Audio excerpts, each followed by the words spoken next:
Hello, brilliant people. Good morning to all of you. Welcome back once again to my channel. This is Sir Job and welcome to my golden life here in Taiwan. Sabi ni Teacher Abigail, ilang years po ang contract? Now, ang contract po dito, commonly, especially sa mga public school, I think cram school lang ang may mga pagbabago. Or private school siguro, meron ding mga changes. Pero commonly here in Taiwan is 1 year talaga siya. Bali, naka-base kasi yung ating contract sa ating school year. 'Di ba?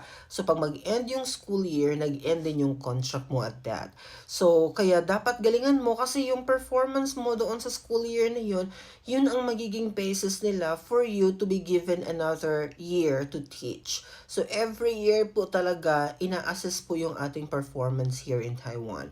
So, 1 year po. Pero may naririnig ako sa cram school and private schools na binibigyan sila ng either 2 years or 3 years na contract. Pero, hindi siya common here.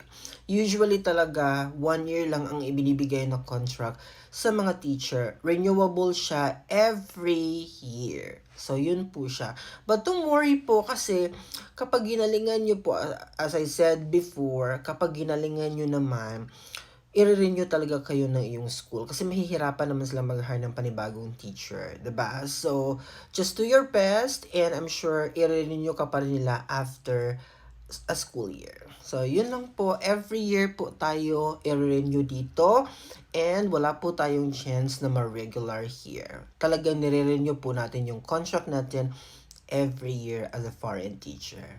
Hope it helps. Bye-bye!